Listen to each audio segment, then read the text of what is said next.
we are being called, my brothers, to persevere in a spirit of prayer.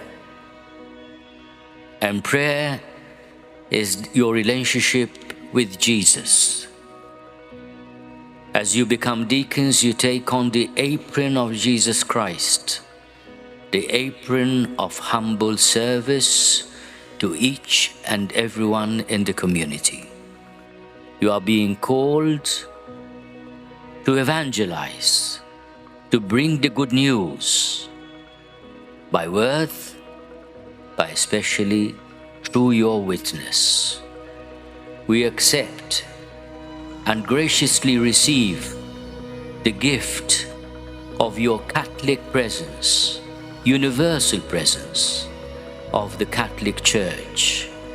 May your commitment that you pronounce today in front of the Church keep you happy, in good times as in bad, as your beloved parents said when they pronounced their wedding vows.